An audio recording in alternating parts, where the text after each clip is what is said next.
Geoff Love, who returns to his roots to conduct Todmorden Old Brass Band, the Brass Beat.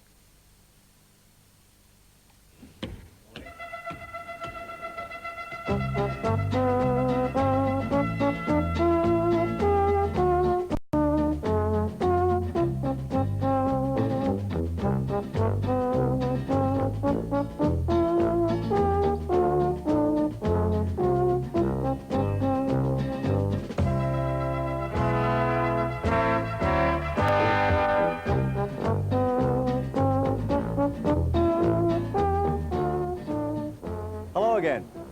This week we follow the brass beat through one of the most unlikely love stories ever told. The beat comes from the baton of a man called Love, and the story, like the wildest romance, is of a one-time apprentice car mechanic who won international fame on the pop music field. The other love interest, of course, is that he never dug up his roots. That's why Brass Beat is here today in downtown Todmorden.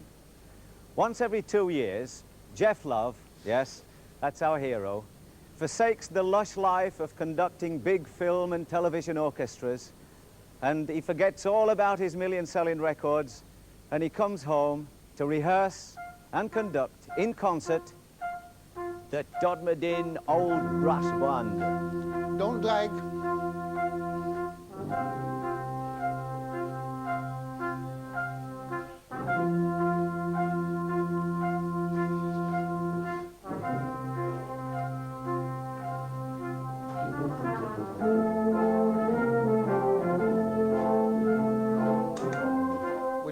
We're dragging. Let it bounce along. Top again, here we go, right.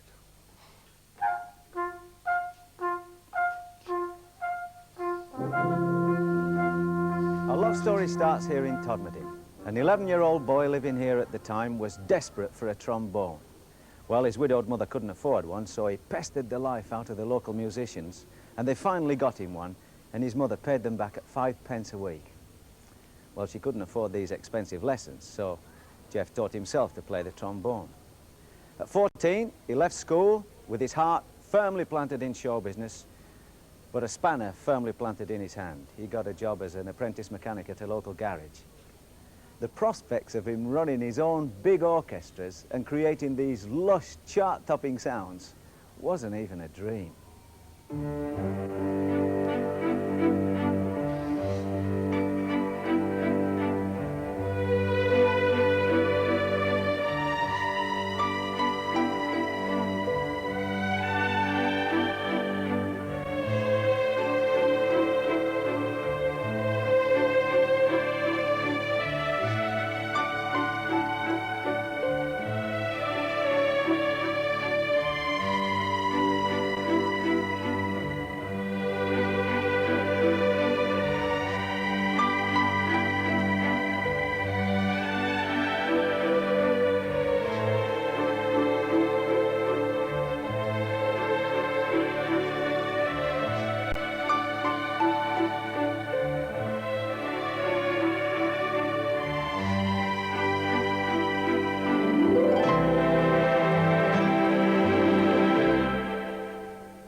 Manuel and the Music of the Mountains. In other words, Geoff Love creating a Mexican aura and rechristening the orchestra to suit the mood.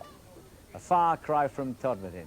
Geoff, looking back, can you believe it yourself?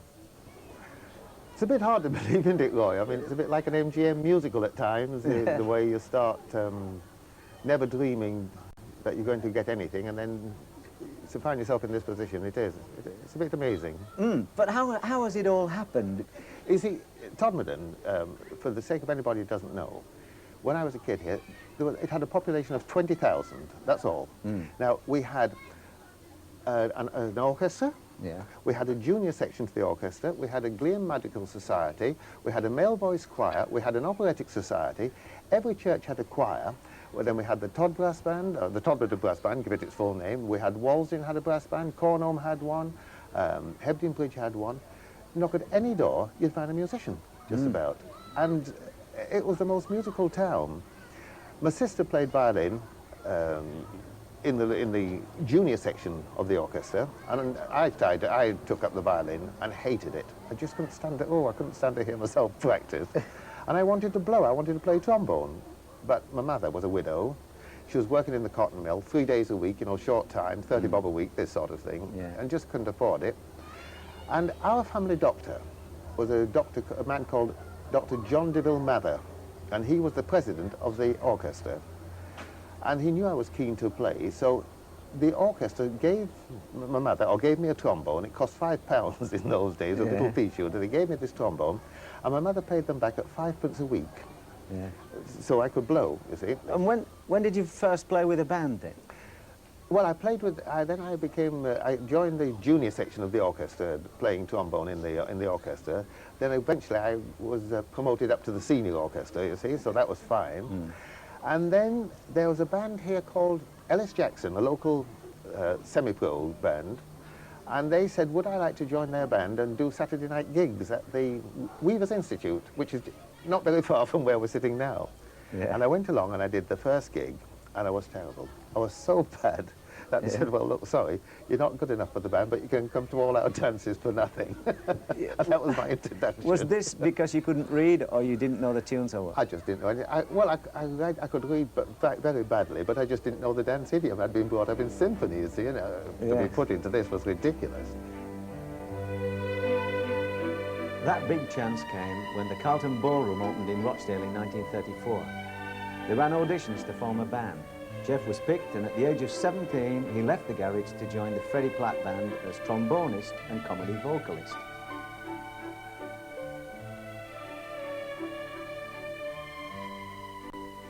I think it was 2:30 or 2 till 5, 6 afternoons a week, tea dancing.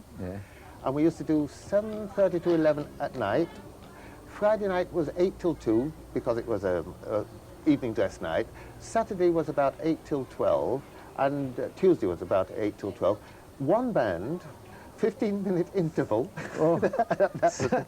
And my teeth are slightly crooked. That was through tongued with that band. And Bob Sharples, do you know Bob Sharples? He was the pianist in the band, and Bob had blisters on his fingers. But it was great. We loved it, and I think for that we got about £2.50 a week. For 2 years, Geoff Love played and sang on that stage 12 times a week. Then he joined a touring band. And during the war, he spent 6 years orchestrating for a regimental band. But those days in the Rochdale Dance Hall really paid off when he joined Harry Gold and his Pieces of Eight with Norrie Paramore and Ron Goodwin. So, as conductor, composer and arranger, Geoff Love became one of the major figures in British entertainment.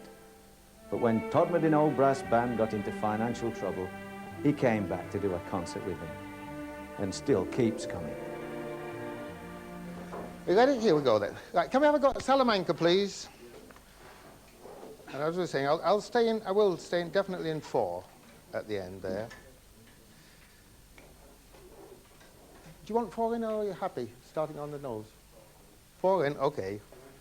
And mezzo forte in a nice big crescendo. Got to get the tempo, isn't it? Right. 1, 2,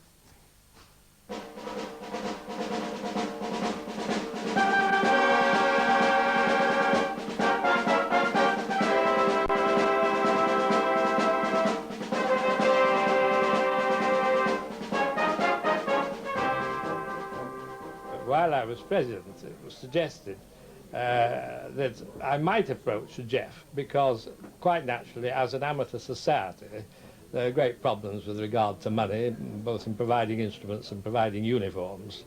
And I was asked if I'd approach Geoff.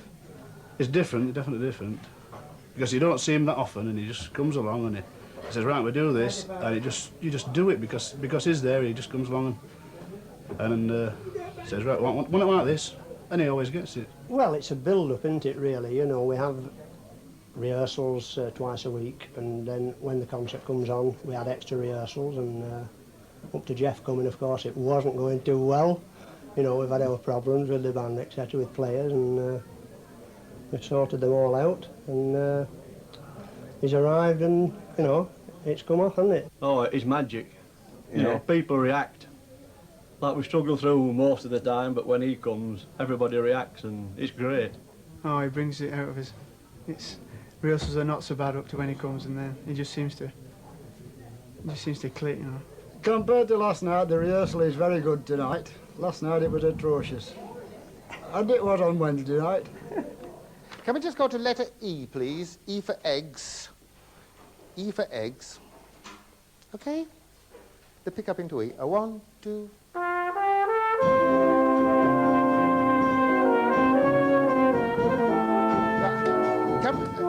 Can we make more of that hairpin on the third? Where are you? That one, yes. Can we make just a little more of it? Okay, same place, right? A 1, 2.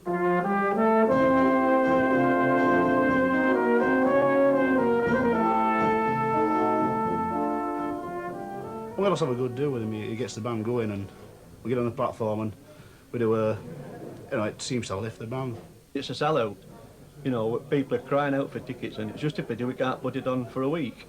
It creates a lot of enthusiasm, especially with the youngsters. You know, Geoff loves coming there. Half of them haven't seen him before, you know, and they get all the best bib and tucker on, and they enjoy it.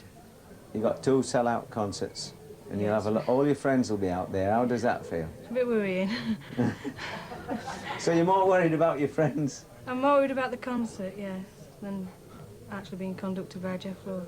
When you get on that platform and you stand up, they finish at the end, and there's all that, you know, applause, and oh, it's a good feeling, definitely.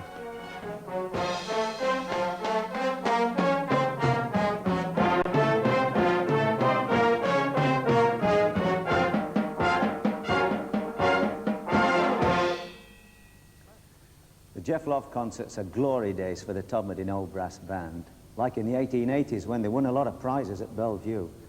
On 3 occasions they came within a couple of places of the Great Black Dyke. The band itself goes right back to 1854, and it was known as the Old Brass Band as long ago as 1887. The Todmorden area really is responsible for a lot of music and a lot of vocal talent in those days, and the strength of the band was really due to the strength of the family groups. Still is today.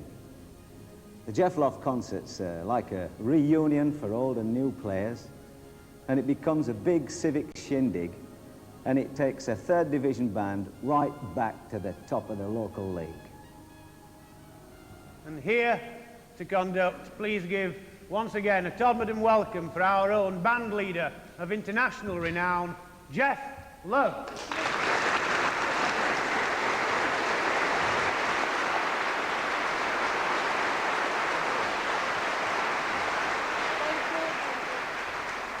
Right. Well, I'll see how much I can remember of it. Give it to him, okay?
So, ladies and gentlemen, tonight we have a surprise guest for you.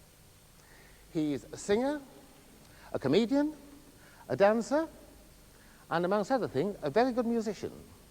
So here to play for you the lazy trumpeter, the one and only Roy Castle. Check that out. Hey.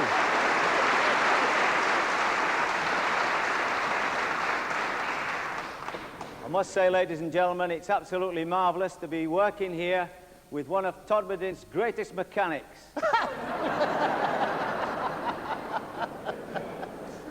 Okay, what should we have? Any requests just to warm me up? You need a warm-up. What would you like to hear? I don't mind. Is this all right with you, Yeah, Geoff? sure, I don't mind. Yeah, anything you like. Flight of the Bumblebee, yeah, sure.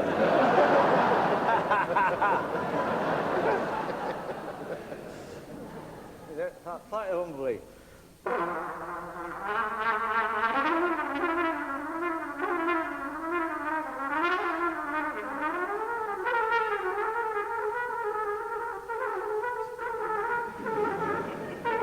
Mind you, it was flying against a very strong wind.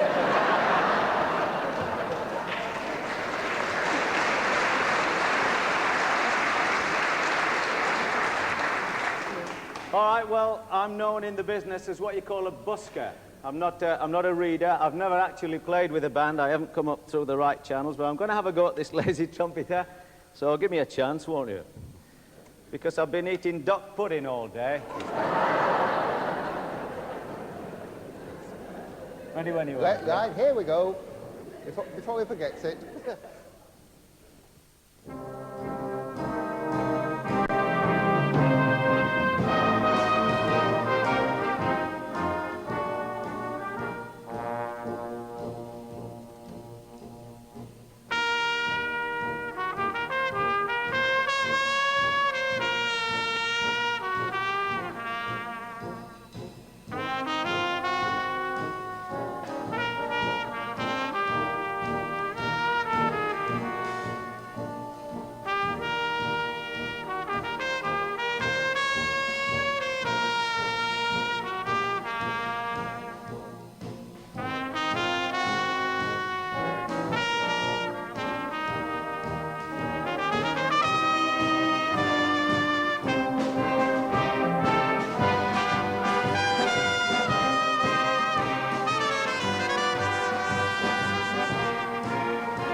Well, not only is he a great mechanic and a pretty good conductor, how many of you know that Geoff is also a tap dancer?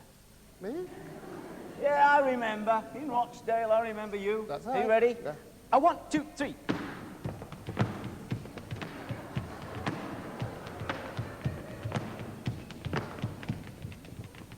Hey, let's go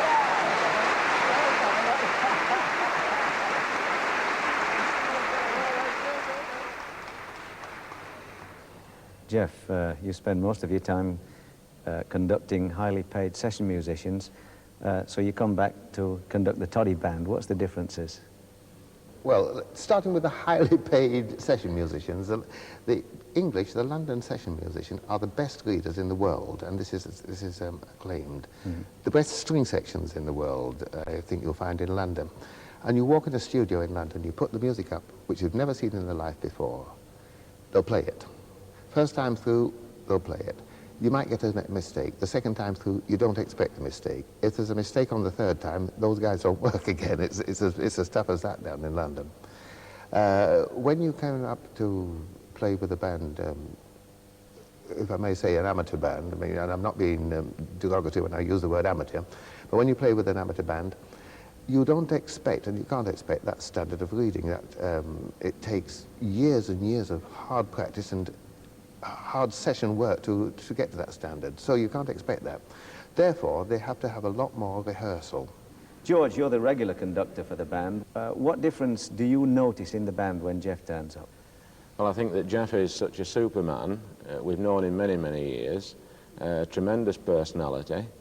And therefore, when we get onto the platform on the Saturday night for the concert, whereas they would probably give me 100%, they certainly give Geoff 110%.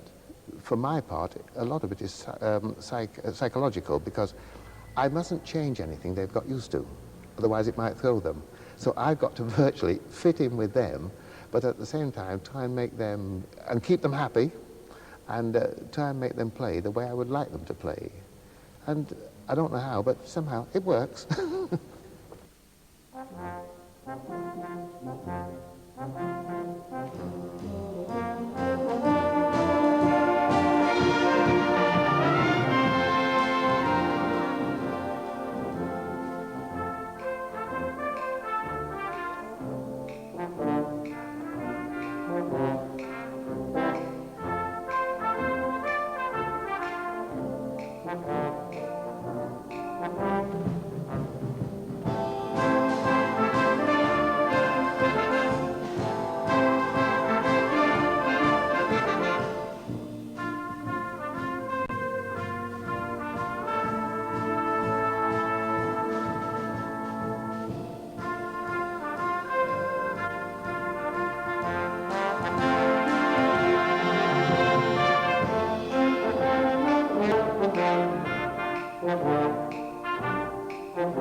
Well, you'll have noticed that the meeting of these two different worlds produces a flavour that we haven't come across so far on the brass beat.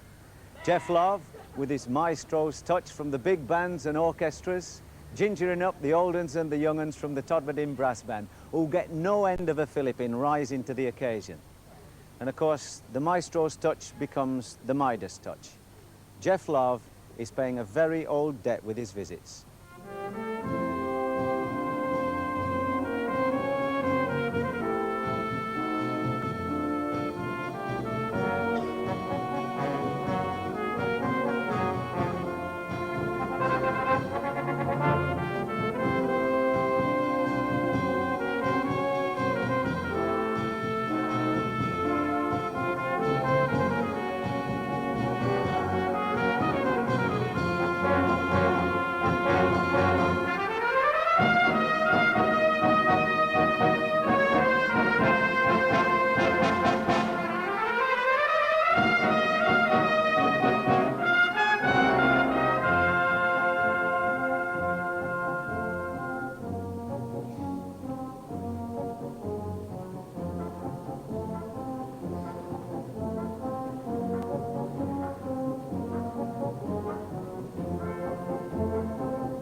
Edwin, you owned the garage where Geoff was the apprentice mechanic. Now, what sort of a mechanic was he? Oh, I think he might have made a good of it if he stuck at it. I mean, but he'd do things in his mind. He both being a motor mechanic and also playing music. And then we had a fella called Freddie Platt, who was a traveller, and he had a band of his own. And of course they got talking, and instead of doing the work, and I love being a mechanic. You see, it's one of those funny things. Although I wanted to be a musician, I also wanted to be a mechanic for racing cars at Brookland. And that was my ambition, to, you know, be the guy who tunes all the engines down at Brookland for the racing cars, not be a driver. And the music was sort of secondary to that. And then suddenly the music, once I'd got the bug of dance music, I think the music really came to the fore then. But I was always very keen on being a mechanic. He did want to do back axles with me and that, but I think he had the music were at the back of his mind. I think that was his main. And then with Freddie Platt coming and taking him off me, we fought for a while, and he won. 2 sellout concerts over the weekend, a lot of memories relived. For Geoff Love, it's back to the big time. Until next time. For us, it's back on the brass beat next week. See you then.